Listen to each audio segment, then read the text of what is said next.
Bi kunnafoni bakurubaw la Général Amadou Aya Sanogo ale ni a nɔfɛ jama olu kɔni na bilara bi sɔgɔmada na kiiribulon fɛ kiiribulon min ni an b'a fɔ a ma cour d'assises. Kuranɛ durusi yɔrɔ min bɛ an fɛ Bamakɔ yan nɔ ni a bɛ fɔ a ma centre Darul Quran Al Karim wa Ulumiri olu ka kalanden kun filanan kɔni ka kalanw forila kunun ko ka bɛn ni kari yɛrɛ. Nigeria jamana ka lakɔliden 180 bɔɲɔgɔnko olu kɔni tun jasora maramafɛn tigi dɔw fɛ hali ni y'a sɔrɔ an bɛ don min ko bi maa 30 bɔɲɔgɔnko olu kɔni ɲɛma tunnen don nka tɔw kɔni tɛgɛ sira ka da olu kan. Aw bisimila a ka bi kunnafoni kɛnɛ kan ka bɛn ni bi tɛnɛndonya ye Shabani kalo walima ni an bɛ se ka fɔ a ma todunkan na sunkalo makɔnɔ kalo o tile fɔlɔ o ye bi ye hijira ye san 1442 o togo kelen na nansaraw ka jate bɔtogo la bi ye tɛnɛ ye ka bɛn marisi kalo tile 15 ma san 2021 an bɛ o kɔnɔna na ka foli ani tanu ko lase aw kelenkelenna bɛɛ lajɛlen ma aw minnu ye danaya ta ka da tele ɲɛtaa kan.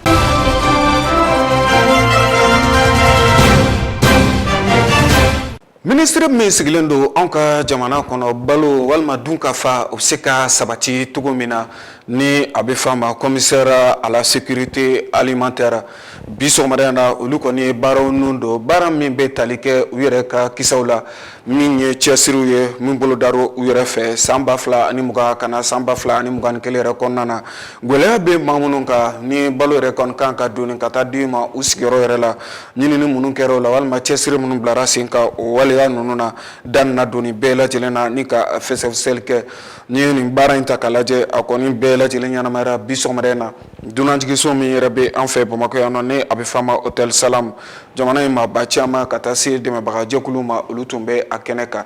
Aïssata Maïga ani a ka jatala Musa Jalo ye seereya min sɔrɔ an ka jɛko lajɛ.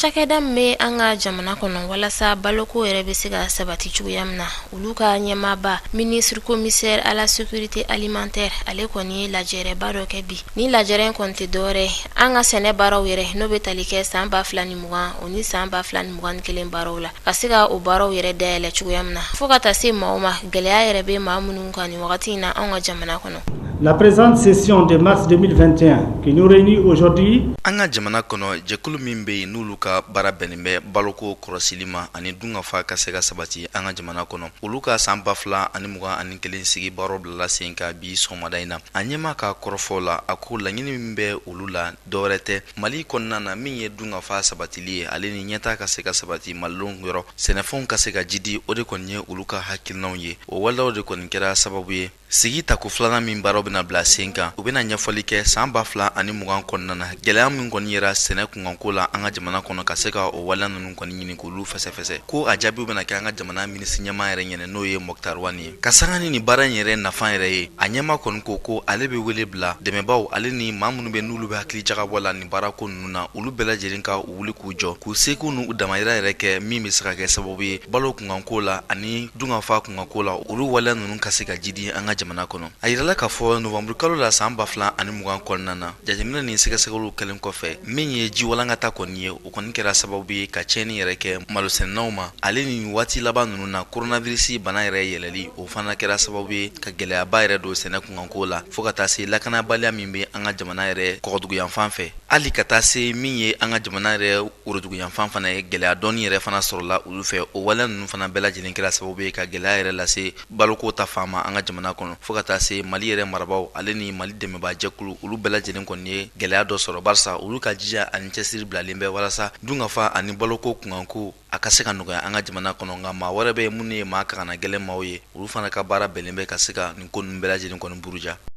Ni sigi in kɔnɔna la ministre commissaire à la sécurité alimentaire du ka fa sabatili ɲɛma ale kɔni ye welewele da kan bila ka ɲɛsin dɛmɛbagajɛkulu bɛɛ lajɛlen ma anw ka jamana kɔnɔ. Je vous invite à travailler dans un esprit d'ouverture et à privilégier le consensus. ni jɛkulu ɲɛma ko ale kɔni bɛ wele bila hakili jagabɔ maaw ma fo ka taa se dɛmɛba jɛkulu u bɛɛ lajɛlen ka se ka u jija k'u cɛsiri walasa laɲini min bɛ olu la baloko ta fanfɛ min ye mɔgɔ ye maa minnu bɛ gɛlɛya kɔnɔ sanga ani waati u ka se ka dɛmɛ yɛrɛ ta k'a don olu ma ani maa minnu bɛ n'olu ka baara bɛnnen bɛ sɛnɛ ma n'u bɛ kɔlɔlɔ yɛrɛ kɔnɔna na olu fana ka hakɛw ka se ka lafasa min bɛ se ka kɛ sababu ɲuman ye baloko nasira fɛ an ka jamana kɔnɔ nimisi wasa ka se ka sɔrɔ lakanako ka se ka jateminɛ maaw yɔrɔ maa minnu ka baara yɛrɛ bɛnnen bɛ balo sɛnɛ ma fo ka taa se maaw ka baloko ka se ka jidi ka ɲɛ sani nin ɲɛma in ka kuma kuncɛ a ko ale bɛ foli ta k'a di maaw ma maa minnu bɛ n'o ye jɛkuluba fila ye minnu ka koɲɛ bɛnnen bɛ lakanako ma ka ɲɛsin baloko ma ani dunkafa sabatili ma ale ni dɛmɛba jɛkulu minnu bɛ sanga ani waati ka se ka dɛmɛ ta k'a ɲɛsin an ka jamana maaw ma jamana kɔnɔ fo ka taa se jamana kɔkan ma baloko kunkanko la ka sanga o fana ma a kɔni ye yamaruya kɔni di min ye san 2020 ka se san 2021 sɛnɛko yɛrɛ baaraw ye hakili jagabɔ minnu bɛna kɛ a sen kan u ka se ka a baaraw bila sen kan a baaraw ka se ka kɛ sababu ye ka dunkafa sabati an ka jamana kɔnɔ hakilisigi ni basigi kɔnɔ. O tɛmɛnen kɔfɛ diɲɛ selege naani tɔnba ale ɲɛmaa dɔ n'u b'a fɔ o ma ko programme alimentaire mondial ale kɔni y'a yira k'a fɔ ko olu fana bɛna u ka dɛmɛ fara an ka gouvernement maaw yɛrɛ kan walasa fɛn min ye dun ka fa ye o bɛ se ka sabati an ka jamana yɛrɛ kɔnɔ cogoya min na a tilala k'a laɲini tuguni maaw ma kɔni sen donnen don nin baara in na bɛɛ lajɛlen ka i cɛsiri walasa fɛn min ye kɔngɔ ye o ni gɛlɛya mun bɛ Mali yɛrɛ kan o bɛ se ka bɔ an ka jamana kɔnɔ pewu cogoya min na an b'a jigiya k'a fɔ ko nin sigi in kɔni bɛna kɛ sababu yɛrɛ ɲuman ye walasa fɛn min ye baloko dɛsɛ ye o yɛrɛ bɛ se ka bɔ an ka jamana kɔnɔ dun ka fa bɛ se ka sabati cogoya min na. Kiiribulon kɛrɛnkɛrɛnnen min tun sigilen don ka Général Amadu Aya Sanogo ani a nɔfɛ jama ka se ka kiiri kɔni boli u kan bi sɔgɔmada in na kiiriw jaabi bɔra ka bin ka jira k'a fɔ nɔmine min tun dalen don Amadu Aya Sanogo ani a nɔfɛ jama yɛrɛ ka nɔmine in kɔni wulila ka bɔ yen nɔ o b'a jira k'a fɔ Amadu Aya Sanogo ani a nɔfɛ jama u bɛɛ lajɛlen kɔni labilara ka sababu kɛ sariya kisɛ dɔ tun taara anw ka jamana kɔnɔ an ka jamana yɛrɛ wasadenw fɛ min ni an b'a fɔ ma nanzarakan na loi tanta min ye kanbɛn yɛrɛ bɛ se ka sabati malidenw yɛrɛ dama ni ɲɔgɔn cɛ cogo min na o sariya kofɔlen kiiritigɛlaw kɔni ye i sinsin o de kan ka se ka Amadu Aya ni a nɔfɛ jama ka se ka u yɛrɛ labila min b'a to basigi ani kolosuma yɛrɛ bɛ se ka sabati cogo min na anw ka jamana kɔnɔ a ko baliya ninnu kɔni bɛɛ lajɛlen tun bɛ kiiri nɔ kan kiiri min ye fugulan bilenmatigi maa 21 min fara san 2012 yɛrɛ kɔnɔna na olu ka kiiri tun don ɲinini minnu kɛra an yɛrɛ fɛ a kisɛw la jaw taba Salifo Ɲare kiiri min bɛ tali kɛ Général Amadu Aya Sanogo ani a nɔfɛ jama la o de kɔni kɛra sɛbɛnfura ye bi sɔgɔmada in na kiiritigɛlaw yɛrɛ kɔni ye baaraw daminɛ ni min ye kiiribulon kɛnɛ kan kiiribulon min ni an b'a fɔ a ma cour d'assises lɛri kelen bɔɲɔgɔnko kɔfɛ kiiritigɛlaw kɔni sɔrɔla ka jaabi bɔ ka bin ka jira k'a fɔ nɔmine min tun dalen bɛ Général Amadu Aya Sanogo kan ani a nɔfɛ jama nɔmine kɔni wulila ka bɔ u kan ka sababu kɛ sariya kisɛ dɔ lawaleyali ye anw ka jamana kɔnɔ min bɛ tali kɛ sariya kisɛ la min yɛrɛ nimero ye 2019 fu 42 bɔɲɔgɔnko min bɛ tali kɛ yafa ɲɔgɔn ma walima tɛgɛdi ɲɔgɔn ma o bɛ se ka sabati cogo min na an ka jamana kɔnɔ a kɔni kɛra nisɔndiyaba de ye Amadu Aya Sanogo yɛrɛ ka lafasabaw bolo an bɛ barika da Ala ye Ala min sera ka nin don jira an na parce que Ala yɛrɛ ye yafa masa de ye o de la Mali y'o faamuya joona ka yafa ka ninnu ma ko min kɛra 2012 a ka jate k'a fɔ ko ninnu ma deli ka kɛ an b'o kɛnɛ de ka bi hali bi an bɛ barika da Ala ye k'a waleɲuman dɔn. Kiiri jaabi bɔli min kelen filɛ nin ye ka bin ka ɲɛsin Amadu Aya Sanogo ani a nɔfɛ jama yɛrɛ bɛɛ lajɛlen ma ka jira k'a fɔ yafa kɔni kɛra u ma o ma kɛ maa dɔw fɛla ye bi sɔgɔmada in na kiiribulon yɛrɛ kɔnɔna na. Sɔgɔmada in na kɔni vraiment a kɛra jigilatigɛ kɔni ne bolo mais comme déjà an y'a yira k'a fɔ k'an b'an ka sariya kiiri kɔ donc ni kiiri y'a bila yɔrɔ min na an bɛ yen mais o kɔni k'a dɔn k'a fɔ ni kɔma kelen an bɛ continuer nin na hali n'a sɔrɔ naani bɛ to a la ne kɔni b'a kɔma kɛ ni n yɛrɛ tɔgɔ ye n t'a kɛ ni collectif tɔgɔ ye parce que bi n y'o décidé n y'o fɔ collectif ye u ka porte parole ne kɔni ne bɔra a kɔnɔ pewu ne bɔra la ne ka mission kun cara bi donc u kun ka to kiiri in ka kɛ ko caman bɛ kiiri in kɔnɔ a y'a ka kumakan kɛ k'a yira k'a fɔ ko caman bɛ yen témoin b'ale bolo nin b'ale bolo u kun ka to kiiri maa yɛrɛ bɛ a y'a ka jɛkulu la n'o ye Konare ye n'o ye Yamusa Kamara ye olu ye kiiri demandé o parce que olu ko nkalon taara ka da olu la olu tɔgɔ tiɲɛna nkalon dara la u nin t'a la bi u nin t'a la hali an tɛ kiiri la Sikaso Konare ye kɛlɛ kɛ mais Konare ye solution façon bɛɛ kɛ salle kɔnɔ cogo min na kiiri ka kɛ ale ka se ka jɛya a ka honneur ka se ka sauver parce que ale denbatigi de denw de b'a bolo donc an yɛrɛ dɔrɔn tɛ o bureau rouge dɔrɔn tɛ o hali olu yɛrɛ minnu ka kan na olu yɛrɛ ye kiiri demandé donc n'olu ye kiiri demandé u kun ka to kiiri ka kɛ kiiri t'a don loi d'entente kɔnɔ tan cogo de ka o montant yafa tɛ se ka kɛ tɔɲɔ kɔnɔna na donc maintenant ko ko tile saba bɛ n bolo ko ka rappel kɛ ne tɛ appel kɛ cassation na parce que résultat mun dira yan nɔ o de bɛ taa di yen nɔ n'i ye maa faga n'i ye muso tɔɲɔ ala yɛrɛ b'i sara o la donc ne bɛ justice internationale saisi droit bɛ fɔ yen nɔ droit bɛ fɔ an bɛna ye mais bandaw ni Asimi u ye kuma minnu fɔ bandaw yɛrɛ a ka investiture dɔn ko mɔgɔ si i kɛra maa o maa ye ko i ni ɲangi ni kan ka kan i bɛ ɲangi ni ne tun ye occasion bandaw k'a yira hali n'i ye arme frère d'arme ye n'i ye nin kɛ i kan ka ɲangi mais u bɛ ka maliyɛnw u bɛ ka bɛrɛ nɛgɛ ninnu tɛ bɔ ɲɔgɔn kɔ kɛ wa nin filɛ nin nin y'a daminɛ ne de ye dɛ ninnu ye nin kɛ cogoya mun na ninnu de bɛ pouvoir la wa hali sinikɛnɛ a b'a mɛn u taara maa wɛrɛ ta u bɛ taa tigi faga foyi wɛrɛ tɛ bɔ a la parce que u b'a fɔ ko loi dɔ bɛ yen mun bɛna fɔ k'u yafa mun ma nin y'a bannen de an ka juges ye Mali kumasulu. musolaka min kumanen filɛ nin ni a y'a yira k'a fɔ ɲangata sugu bɛɛ lajɛlen ye ale sɔrɔ Amadu Aya Sanogo ni a nɔfɛ jama yɛrɛ fɛ ni a yɛrɛ tɔgɔ Aminata Sumare Cɛsolo Kɔnare ni ale yɛrɛ Amadu Aya Sanogo ka lafasaba ye a kɔni ye muso in ka kuma nankari. I kuloma jɔ papier filɛ nin ye n bolo muso tun ye témoin ye Sikaso de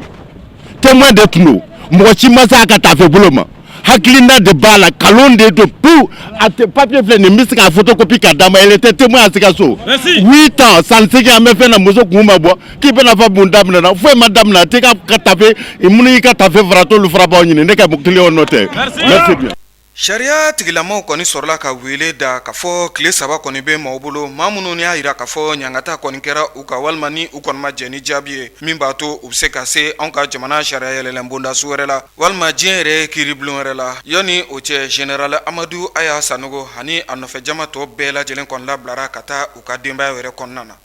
Kuranɛ durusi yɔrɔ min bɛ an fɛ Bamako sigida 5nan k'i min bɛ yen nɔ ni a bɛ f'a ma Dawudabugu ni u k'a ma centre Darul Quran Al Karim wa Ulu Milhi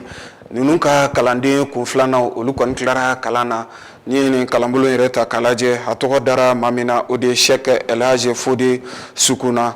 ni ye nin kalanso kofɔlen yɛrɛ ta k'a lajɛ cɛsiri bilalen don sen kan min b'a to denmisɛnw yɛrɛ bɛ se ka kuranɛ yɛrɛ durusiko ɲuman o bɛ se ka sabati u kunkolo la cogo min na lakɔliden walima denmisɛn 7 olu de kɔni ka kuranɛ durusi baaraw kun cɛra kununko yɛrɛ kari min yɛrɛ baaraw ɲagaɲagaw bilara sen ka kuranɛ durusi yɔrɔ kofɔlen yɛrɛ la denmansaw ka taa se diinɛ ɲɛma yɛrɛ caman ma olu kɔni bɔra ka na a kɛnɛ yɛrɛ kan Aissata Touré ani a ka jatala Musa Jalo ye seereya min sɔrɔ an ka jɛ k'o lajɛ. Lajɛ in kɔnɔna na nin centre kofɔlen ka promotion filanan u yirala bɛɛ lajɛlen na n'o yɛrɛ bɛ t'i jɔ cɛmani 7 bɔyɔngo la minnu bɛ yen nɔ ni olu kɔni ye kuranɛ durusi u kunkolo la kabini san caman. Abubakar Suguna ale ye kuranɛ kalan yaasa ka kɛnɛ bɛɛ lajɛlen dayɛlɛ. Bismillahirrahmanirrahim. وما خلقنا السماوات والأرض وما بينهما إلا بالحق وإن الساعة لآتية فاصفح الصفح الجميل. Ni centre kofɔlen yɛrɛ ɲɛmɔgɔ bɛ ɲɛfɔli kan ye u ka kalanyɔrɔ cogoyaw la. Alhamdulillah nin kalanyɔrɔ ye kuranɛ durusi yɔrɔ de don a daminɛna 2015 ni Ala ka diɲɛ ye ɲinan y'a san 4nan de. Bon an kɔni alhamdulillah an bɛ Ala tanu kosɛbɛ kalanyɔrɔ musomanninw b'an bolo internat na i n'a fɔ cɛmanninw fana b'an bolo cogoya min na an nisɔndiyalen don bi ye an ka du fɔ asaniya de durusi mɔgɔ 30 de ye kuranɛ durusi kalanyɔrɔ in na bon alhamdulillah bi an bɛ kɛnɛ min kan nin ye mɔgɔ 7 de tilalen ye. A tilala ka welewelemada kɛ ka ɲɛsin ŋaniya ɲuman bɛɛ lajɛlen ma u bɛ se ka dɛmɛ don olu ka kalanyɔrɔ in ma cogoya min na. An bɛ dɛmɛ ɲini maliyɛn bɛɛ lajɛlen fɛ sabula terrain b'an bolo misiri b'an bolo a ma jɔ an bɛ ya location de la wa a ma nɔgɔ kalandenw ka kungo an'u ka masuliya an'u ka fɛn caman b'anw de kan. Maa minnu yɛrɛ bɛ yen ni jɔnjɔn dira olu ma olu nisɔndiyalen y'u ka nisɔndiya yira nin kɛnɛ in kan. N bɛ Ala tanu Ala min ye nin nɔgɔya n ye ka a nata fana Ala ka a nɔgɔya n tɔɲɔgɔn ye minnu bɛ sira la Ala ka a nɔgɔya an n'u bɛɛ lajɛlen Ala ka baara kɛli nɔgɔya an n'u bɛɛ lajɛlen. N bɛ Ala fo ka barika da Ala min ye nin nɔgɔya n bɛ Ala deli n tɔɲɔgɔn minnu bɛ sira la Ala ka nɔgɔya an bɛɛ lajɛlen Ala ka cɛbata an bɛɛ lajɛlen. An bɛ Ala tanu fɔlɔ ka tila ka barika da ko kan an bangebaaw ye o kɔfɛ ani mɔgɔ minnu bɛ kɔfɛ ala k'u fana ta nɔgɔya. hakilina jiginna nin promotion kofɔlen tɔgɔ dara Sheikh Elhaji Fode Sugunala duwawudenw caman kɛra ka kɛnɛ kuncɛ ala ka promotion sabanan yirana inshallah. Diɲɛ seleke naani tɔnba a ciden kɛrɛnkɛrɛnnen min tun bɛ anw ka jamana kɔnɔ ni a yɛrɛ tɔgɔ Mahamata Sale Anadifa e ko ale ka baaraw ma se a danyɔrɔ la de ni ye nin ma kofɔlen yɛrɛ ta k'a lajɛ Cadi jamana kɔnɔden don bari a tun ye maa ye waati tɛmɛnenw na min yɛrɛ tun sigilen don Cadi jamana ani jamana wɛrɛ kɔɲɛw o minisiriso yɛrɛ kunna ale kɔni ye san 5 bɔɲɔgɔnko de kɛ an yɛrɛ ka jamana kɔnɔ a kɔni y'a jira k'a fɔ nisɔndiyaba bɛ ale la bari a bɛ k'i kɔdon Mali jamana min na bɛnkan sɛbɛn min tɛgɛnɔbila kɔni kɛra an yɛrɛ ka jamana kɔnɔ an ni Bamaci jɛkulu ni ɲɔgɔn cɛ o lawaleyali o bɛ ka kɛ dɔɔni dɔɔni o togoya kelen na a y'a jira k'a fɔ maliden caman bɛ yen nɔ minnu yɛrɛ fana bɛ ka faamuyali sɔrɔ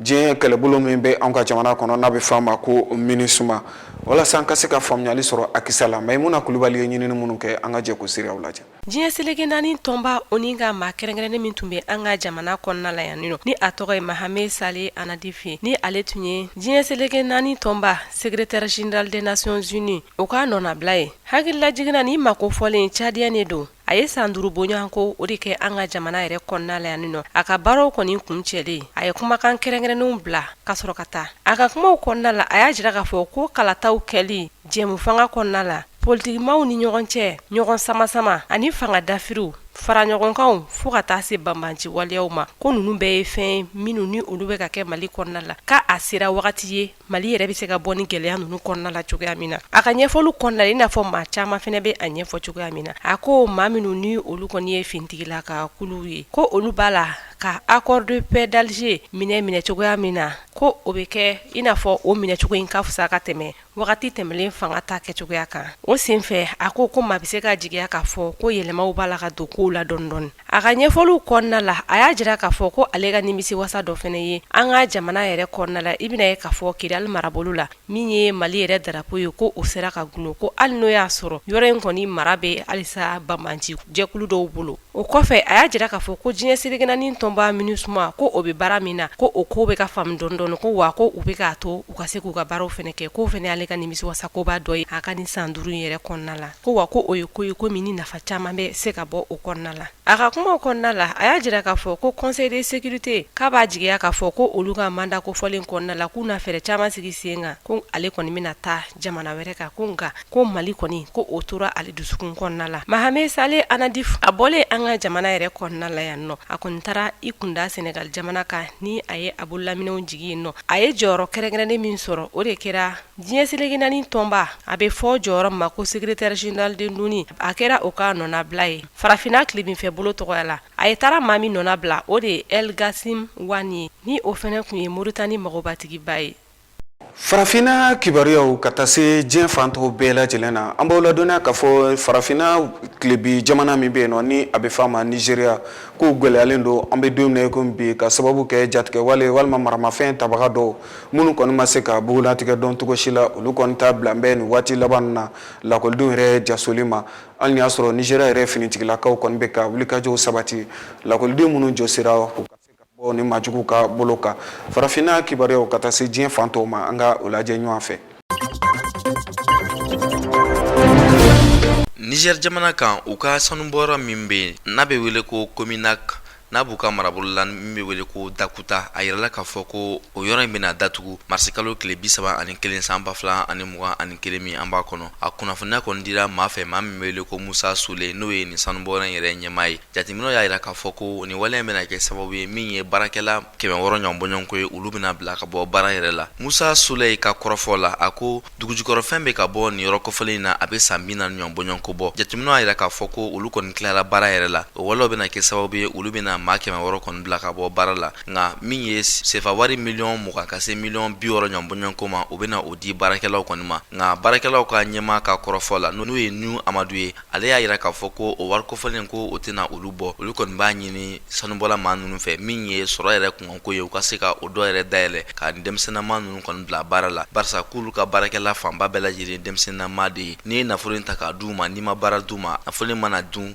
o kɔfɛ gɛlɛya bɛ wuli ka siri u la ka sanga o fana ma jateminɛw y'a yira k'a fɔ dugu jukɔrɔfɛn bɔlen kɔfɛ a kɔlɔlɔ kɔni tɔlen bɛ dugukolo sanfɛ u y'a ɲini nin baarakɛla maaw fɛ u ka se ka fɛɛrɛ ta ka se ka yɔrɔ in kɔni lakana olu fana y'a yira k'a fɔ ko u n'o seko bɛɛ lajɛlen kɛ lakana ka se ka sabati sanu bɔrɔ ni dugu jukɔrɔfɛn ninnu bɔrɔ ninnu na nka jateminɛw fana y'a yira k'a fɔ ko wari min kan ka don ka yɔrɔ in yɛrɛ labɛn n'i y'a wari ninnu ta ka u jateminɛ a bɛ taa bɛn fo sefa wari miliyari 95 ma.